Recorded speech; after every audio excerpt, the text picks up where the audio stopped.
छत्रपती शिवरायांचा इतिहास हा प्रत्येकासाठीच प्रेरणादायी आहे, हे आता वेगळं सांगायची गरज नाही. पण हा इतिहास निर्माण करण्यासाठी त्यांनी केलेल्या संघर्षाची जाणीवही आपल्या सर्वांना असायलाच हवी. आणि ती जाणीव निर्माण होण्यासाठी आपल्याला हे स्वराज्य, ज्याला पुढे मराठा साम्राज्य म्हटलं गेलं, ते छत्रपतींनी कोणत्या परिस्थितीमध्ये उभारलं याची माहिती असणं हे अत्यंत गरजेचं आहे. कारण त्या काळी भारताची नेमकी स्थिती काय होती, लोकांची नेमकी अवस्था काय होती, कोणत्या साम्राज्यांची भारतात सत्ता होती, कशा प्रकारे त्यांचं राज्य चालत होतं आणि त्यात शून्यातून स्वतःचं काहीतरी उभं करण्यासाठी शिवरायांना नेमक्या कोणत्या आव्हानांचा सामना करावा लागणार होता, हेही जाणून घेणं अत्यंत महत्त्वाचं आहे. तर मग सुरुवातीला त्याच पार्श्वभूमीबाबत जाणून घेऊयात. तर शिवरायांच्या पूर्वी नेमका भारत कसा होता याचं एक साधारण चित्र तयार करण्याचा प्रयत्न आपण करूयात. कारण जगाला किंवा अगदी आपल्या देशातील नागरिकांनाच काय, पण महाराष्ट्रातही अनेकांना अद्याप शिवरायांच्या या संघर्षाबाबत हवी तेवढी तपशीलवार माहिती नाहीये. नक्कीच प्रत्येकाला शिवरायांच्या महानतेची जाणीव आहे, पण त्याच्या आणखी तपशिलात जाण्याचा प्रयत्न आपण करणार आहोत. शिवरायांच्या जन्माच्या 500 वर्षांपूर्वी किंवा 200 वर्षांपूर्वीची स्थिती ही अत्यंत वेगळी होती. पण जेव्हा शिवरायांचा जन्म झाला तेव्हाची म्हणजे 1630च्या दरम्यानची स्थिती आपण जाणून घेऊयात. एका जहागीरदाराच्या कुटुंबात शिवरायांचा जन्म झालेला होता. जहागीरदार म्हणजे राजा किंवा बादशहासाठी काम करणारा सैनिक किंवा सरदार म्हणणं अधिक योग्य ठरेल. त्याला राजाकडून एक ठराविक कार्यक्षेत्र दिलेलं असायचं, म्हणजे त्या भागाची जबाबदारी ज्या जहागीरदारावर असायची त्यालाच जहागिरी म्हटलं जायचं. या जहागीरदारांना अशा जहागिरी वाटल्या जायच्या. या जहागिरीमध्ये होणाऱ्या उत्पन्नावर कर गोळा करायचा आणि त्याच्या मदतीने राजासाठी सैन्याची तुकडी सज्ज करून ठेवायची, अशी साधारणपणे पद्धत असायची.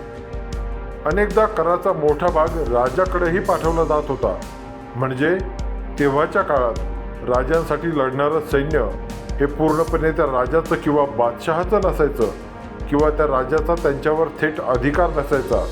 तर अनेक जहागीरदार त्यांचं सैन्य घेऊन राजाच्यासाठी लढायचे आणि त्या मोबदल्यात तो राजा ठराविक भागात जहागिरी चालवण्याचा अधिकार त्यांना द्यायचा. एकूणच शिवरायांच्या जन्मावेळी संपूर्ण भारतात अशीच पद्धत रूढ होती. उत्तर भारतामध्ये त्यावेळी मुघलांचं साम्राज्य होतं, म्हणजे त्यांच्या अधिपत्याखाली जवळपास 22 प्रांत होते.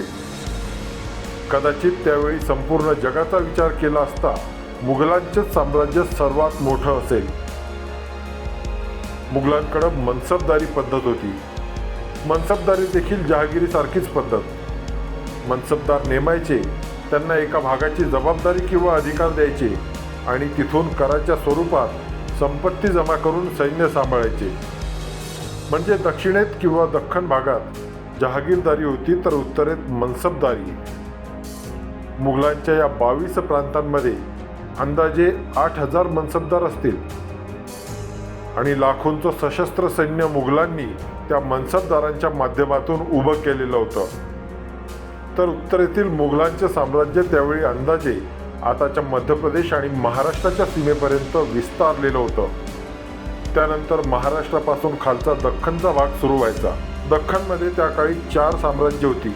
तर या 4 साम्राज्यांचा विचार करता प्रामुख्याने महाराष्ट्र प्रांतात निजामशाही होती, तर कर्नाटक प्रांतामध्ये आदिलशाहीचं साम्राज्य होतं. त्याशिवाय हैदराबाद प्रांतात कुतुबशाही होती. तर त्याच्या खालच्या भागामध्ये विजयनगरचं साम्राज्य होतं. पण विजयनगर साम्राज्य दिवसेंदिवस कमकुवत होत असल्याची स्थिती होती. तर शिवरायांचा जन्म झाला त्या काळी भारताची परिस्थिती अशा प्रकारची होती. त्यावेळी म्हणजे शिवरायांच्या जन्माच्या अंदाजे 500 वर्षांपूर्वी भारतावर आक्रमण करणारे आक्रमणकर्ते हे अफगाणिस्तानच्याही पलीकडून म्हणजे उझबेकिस्तान किंवा तुर्कमेनिस्तानातून भारतात आलेले होते. त्यांनी भारतात हल्ले करून भारतावर राज्य करण्यासाठी अत्यंत हुशारीने योजना आखल्या. आणि त्याद्वारे यश मिळवले. प्रामुख्याने त्यावेळी भारतात असलेल्या साम्राज्यांमध्येही अंतर्गत वैर होतं, त्याचा फायदा त्यांनी उचलला. आपल्या शेजारी साम्राज्यावर म्हणजेच ज्याला ते शत्रू समजायचे त्यावर जर कोणी आक्रमण करत असेल तर चांगलंच आहे असा विचार इतर राज्य करायची आणि त्यामुळं एक एक करत ही सर्व साम्राज्य आक्रमणकर्त्यांनी आपल्या हातून अक्षरशः हिसकावून घेतली आणि संपूर्ण देशावर या आक्रमणकर्त्यांचं राज्य झालं. मग भारतातील तेव्हाच्या राजांची सैन्ये त्यांना रोखण्यासाठी सक्षम नव्हती का असा प्रश्न आपल्या समोर उभा राहतो. तर नक्कीच होती, पण घुसखोरांनी लढण्याची एक वेगळी पद्धत अवलंबली. भारतातील राजांकडे प्रामुख्याने पायदळ किंवा हत्तीवर बसून लढणाऱ्या तुकड्या होत्या. त्या उलट आक्रमणकर्ते घोडदळावर अधिक अवलंबून होते, म्हणजेच त्यांचा वेग प्रचंड होता. अशा अनेक कारणांमुळं या आक्रमणकर्त्यांना यश मिळत गेलं आणि आपला देश त्यांच्या हाती गेला. लोक या आक्रमणकर्त्यांना घाबरून जाण्यामागं आणखी एक कारण होतं, ते म्हणजे या साम्राज्यांची भव्यता. मुघलांचंच उदाहरण घ्यायचं तर त्यांचं सैन्य आणि एकूण लवाजमा एवढा विशाल होता की लोकांवर अक्षरशः त्याचं दडपण यायचं. जेव्हा यांचा ताफा निघायचा तेव्हा ताफ्यातील पहिला सैनिक हा एका गावात असेल तर शेवटचा सैनिक हा दुसऱ्या गावात असायचा. त्यांचे राहण्याचे तंबू हे अत्यंत आलिशान असायचे. त्यांची समृद्धी आणि सामर्थ्य पाहूनच आपली यांच्यासमोर काय बिशाल अशी भावना मनात येऊन अर्धखच्चीकरण त्याच ठिकाणी व्हायचं आणि त्यामुळं त्यांनाही विजय मिळवणं सोपं ठरायचं. हे आक्रमण एवढं भयावह होतं की अनेक भागांमध्ये अगदी आपली मूळ संस्कृतीच नष्ट करण्याचं काम या आक्रमणकर्त्यांनी केलं. कारण तसं करण्यास नकार देणाऱ्यांवर अत्यंत निर्घृणपणे अत्याचार केले जात होते. ते अत्याचार किती भयावह होते याचा अंदाजही आपण लावू शकणार नाही. या आक्रमणकर्त्यांनी संस्कृतीपासून सर्व काही कसं बदललं याचं उत्तम उदाहरण म्हणजे गोव्याचा प्रांत. कारण या भागात आज पोर्तुगीजांच्याच पाऊलखुणा जास्त दिसतात. त्यापूर्वीचं सर्व काही त्यांनी जणू वहीवरची पेन्सिलची अक्षरं खोडावी तसं खोडून टाकलं.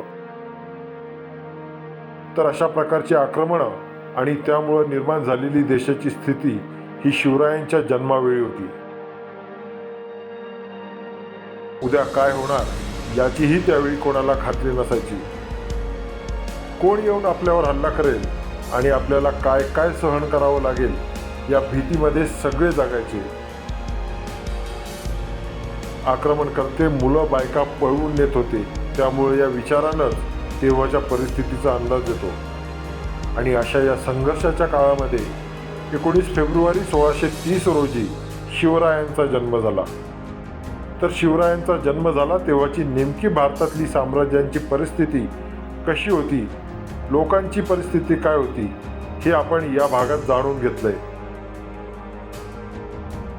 शिवरायांच्या जन्माच्या काही वर्षांनंतर जे घडलं तेच आपण या पुढच्या भागांमध्ये जाणून घेत हा शिवजागर करणार आहोत. तोपर्यंत जय शिवराय.